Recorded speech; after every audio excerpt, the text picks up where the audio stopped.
Hello and welcome to my channel. So in this video I will discuss two major topics. One is winter kill and the other one is how fish survive in frozen lakes.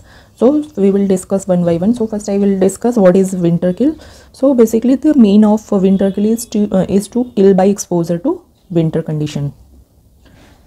Means जहाँ पे ज़्यादा ठंड रहेगी, like अगर हम polar regions में देखें तो जैसे पिक में शो की है इस तरह से शीट्स ऊपर बन जाती हैं ज़्यादा टेम्परेचर लो होने की वजह से। तो उसके बाद क्या होता है कि बहुत सारे जो एनिमल हैं वो सर्वाइव नहीं कर पाते हैं। मीन्स जो बड़े एनिमल हैं वो इवन वो भी उनकी भी डेथ हो जाती है।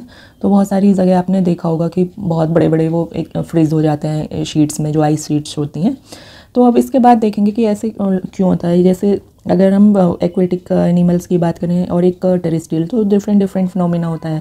तो उसमें क्या होगा कि बहुत ज़्यादा वो हीट एक साथ टॉलरेट नहीं कर पाते, इसलिए डेथ हो जाती है। बट जो पॉन्ड वाली कंडीशन रहती है उसमें कुछ एनिमल इस वजह से भी सर्वाइव नहीं कर पाते हैं, बिकॉज जब विंटर पे आइस शीट डेवलप हो जाती है तो इसके बाद क्या होगा कि जो पेनिट्रेशन किसका बंद हो जाएगा, सन की लाइट का। जब सन की लाइट का पेनिट्रेशन नहीं होगा तो फोटोसिंथेसिस नहीं होगी एंड सिर्फ कौन सी कंडीशन रहेगी, रेस्पिरेशन कंटिन्यू रहेगा।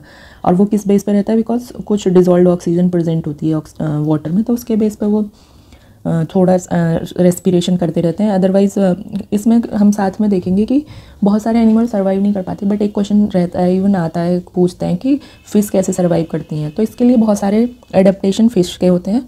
और सेकंड वन इज़ एक वाटर का फीचर है, वो हम डिस्कस करेंगे उसके एक्सपेंशन नेचर को लेके। वो उसका एक मैजिकल बिहेवियर है जिसकी बेस पे फ़िश सर्वाइव करती हैं। तो सबसे पहले देखेंगे कि फ़िश में कौन कौन से एडेप्टेशन है। सबसे पहले क्या होता है, फ़िश कैसा ऑर्गेनिज्म है, cold blooded.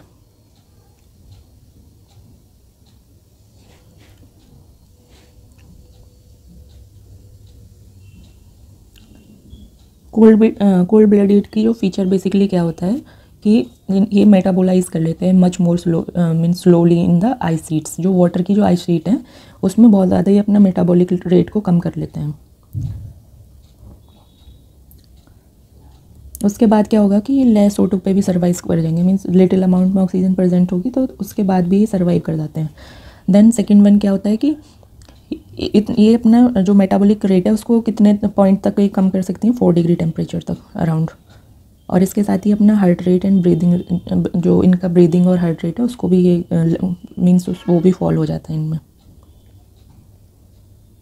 Heart rate and breathing rate.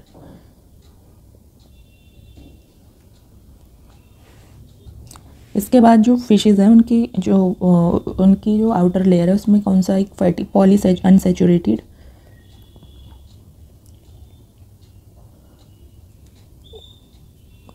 Polyunsaturated fatty acid present होता है। उसका नाम क्या है, ओमेगा 3S। इससे क्या होगा कि ये कॉन्ट्रैक्ट कर देता है उसकी, मीन्स एक तरह से क्या कंट्रीब्यूट करता है कि इलास्टिसिटी जो होती है सेल मेम्ब्रेन में उसको एनहेंस कर देता है। और इससे क्या है वो रेसिस्ट हो जाते हैं कोल्ड टेम्परेचर को उसमें सर्वाइव करने के लिए। तो इस यहाँ तक हमने देखा बेसिकली क्या क्या फीचर थे जो फ़िश में। आप देखते हैं कि वाटर कैसे सपोर्ट करता है और इसको लेक का पोटेंशियल भी बोलते हैं, बिकॉज इस कंडीशन में फ़िश कैसे सर्वाइव कर रही है। तो वो हम डिस्कस करेंगे। इसके जो रीज़न, एक तो सबसे पहले कुछ अडेप्टेशन देखे और सेकेंड जो रीज़न है वो फिजिक्स इसके पीछे एक अप्लाई होती है, उसको हम डिस्कस करेंगे कि how fish survive in frozen lakes. सबसे पहले देखते हैं कि जो भी लिक्विड होते हैं उनमें थर्मल एक्सपेंशन होता है। मीन्स कोई भी बॉडी होगी तो बेसिक जो थिंग है, मीन्स कॉमन क्या होता है कि सपोज़ करिए किसी का टेम्परेचर हम इंक्रीज़ करते हैं तो उसका वो एक्सपेंड करेगा, और ये लिक्विड पे भी अप्लाई होता है। बट समटाइम्स क्या होता है कि वाटर क्या शो करता है कि वो जब उसका टेम्परेचर हम 0 से 4 डिग्री तक का उसको इंक्रीज़ करते हैं तो उसका एक्सपेंशन नहीं होता। उसके बाद जबकि क्या होता है उसमें कॉन्ट्रैक्शन शो करता है, कितनी रेंज में, सिर्फ 0 डिग्री सेंटीग्रेड से 4 डिग्री सेंटीग्रेड तक। तो इसको वाटर का क्या कहते हैं, एनोमेलिस थर्मल एक्सपेंशन ऑफ वाटर। अब एनोमेलिस का मीन्स क्या होता है, different from what is normals, means जो एबनॉर्मल कंडीशन एक तरह से हम इसको बोल सकते हैं। बट ये एज ए मैजिकल बिहेवियर होता है फिशेज़ के सर्वाइवल में इसका, वाटर का। तो इसमें हम देखेंगे कि कैसे ये पूरा फिनोमिना होता है।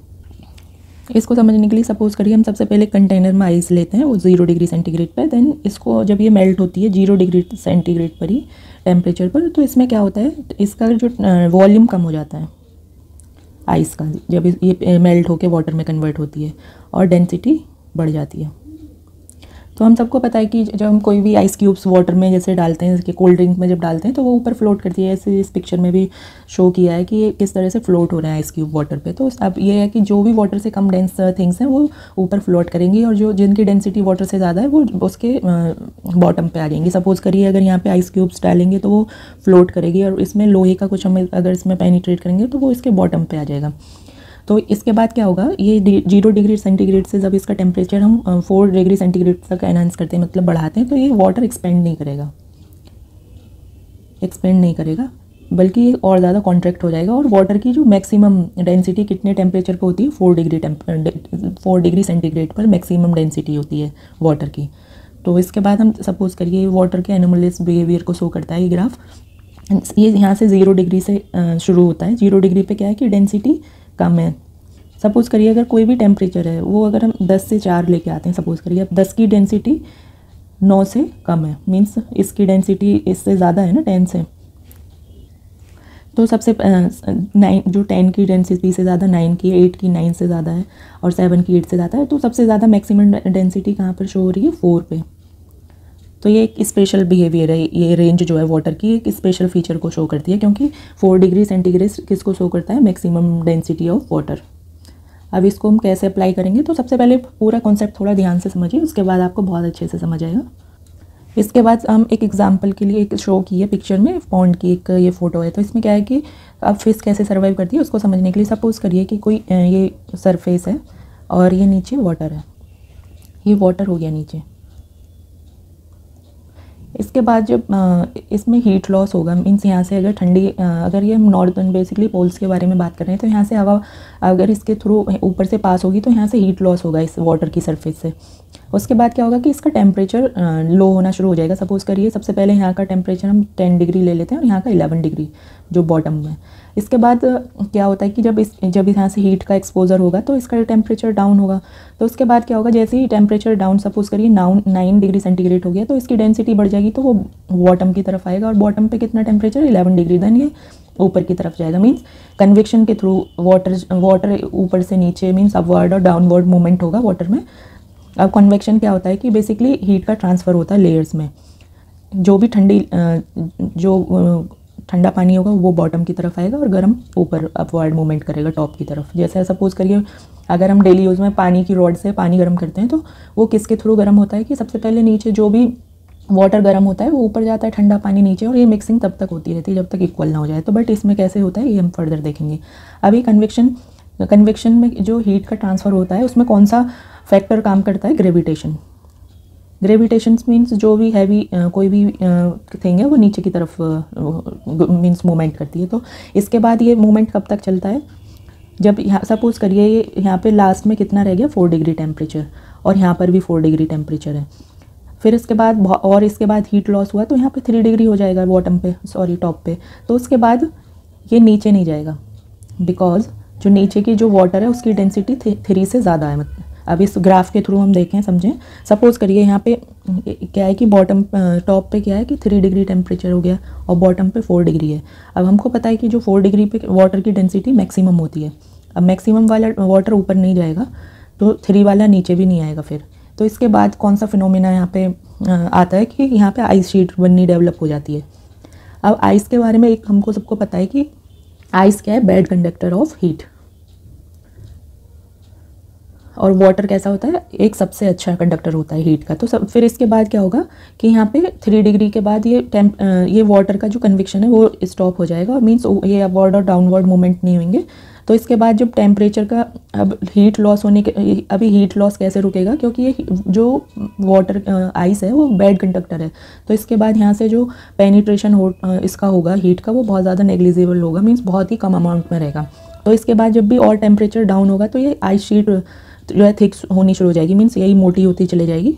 बट ये वाटर का 4 डिग्री टेम्परेचर 4 डिग्री पे ही रहने वाला है, और यहाँ पे फिश सर्वाइव कर सकती है बिकॉज इसमें डिजॉल्व ऑक्सीजन होती है, और अभी हमने पढ़ा था कि अपना मेटाबॉलिक रेट भी कम कर लेती हैं।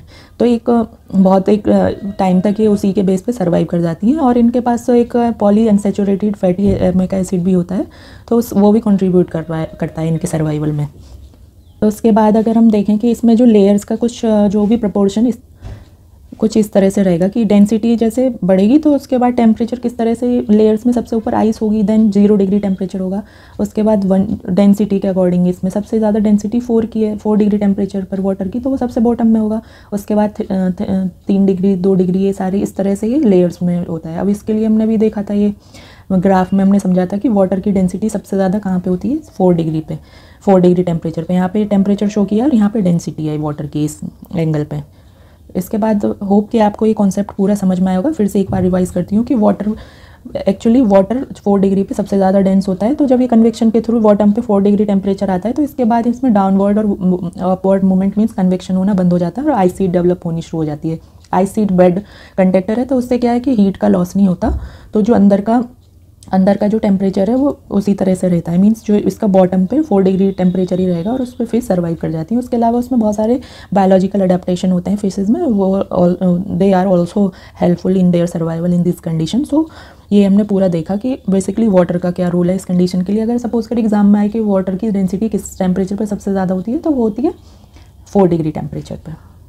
इसको अगर हम देखें फिशेस को, तो ये समर में ये क्या होता है कि, और विंटर में क्या होता है, तो सबसे पहले समर में क्या है कि जो ऊपर वाली लेयर्स हैं उनका टेम्परेचर ज़्यादा होता है, बट विंटर में सबसे कम होता है क्योंकि वहाँ पे आइस शीट डेवलप हो जाती है ज़्यादा ठंड की वजह से, और बॉटम में क्या है 4 डिग्री, बट समर में भी 4 डिग्री रहता है क्योंकि वाटर की डेंसिटी हमको पता है कि 4 के बाद वो ऊपर नीचे जो कन्वेक्शन है वो होना बंद हो जाएगा, चाहे टेम्परेचर कम रहे या ज़्यादा रहे। तो उसके बाद तो समर में क्या है कि फिश जो है अपर लेयर्स में और विंटर क्या है लोअर। तो लोअर में क्यों है, क्योंकि 4 डिग्री पे ये सर्वाइव कर जाएंगे, इससे ऊपर चलेंगे तो टेम्परेचर कम रहेगा, बट फिशेस के लिए समर में अलग कंडीशन होती है, विंटर में इस तरह की कंडीशंस होती हैं कि किस लेयर में रहती हैं बेसिकली। होप ये आपको पूरा समझ आया होगा, और इसको हम एक एग्जांपल से और जस्टिफाई कर सकते हैं। जो नॉर्थ पोल में, जैसे नॉर्थ साइबेरियन रीजन में हमने देखा होगा इग्लू होते हैं, उसमें रहने वाले लोगों को ये क्या है, एस्किमो। तो यहाँ पे क्या होता है, जो ये इग्लू होते हैं ये किसके बने होते हैं, आइस होम्स होते हैं बेसिकली। तो इसमें क्या है कि हमको पता है कि आइस क्या है, बेड कंडक्टर है, तो ये हीट को लॉस होने से रोक लेता है। तो और अंदर कैसा रहता है, रहने लायक कंडीशन होती है, एक नॉर्मल ह्यूमन मीन्स जो वहाँ के लोकल रीजन वाले लोग हैं वो रह सकते हैं और इजीली सर्वाइव कर सकते हैं, बिकॉज जो अंदर का टेम्परेचर जो वो मेंटेन करेंगे वही रहेगा। बिकॉज जो इससे क्या होगा, आइस से कि जो अंदर की टेम्परेचर वो अंदर ही रहेगा और बाहर वाला टेम्परेचर बाहर रहेगा, मीन्स ये रेसिस्ट करेगा जो हीट एक्सपोजर को, तो हीट लॉस नहीं होने देगा बिकॉज ये बेड कंडक्टर है। तो होप आपको ये पूरा टॉपिक समझ में आया होगा कि बेसिकली विंटर किल क्या होता है और उससे एस्केप कैसे करती हैं फिशेज़। तो इसी के साथ ये हमारा पूरा टॉपिक कंप्लीट हुआ। इससे पहले वीडियो में मैंने टेरेस्ट्रियल बायोम डिस्कस किए थे, नेक्स्ट वीडियो में I will discuss aquatic ecosystem. Hope आपको ये वीडियो समझ आया होगा। If you like this video please like and subscribe. Thank you so much for watching.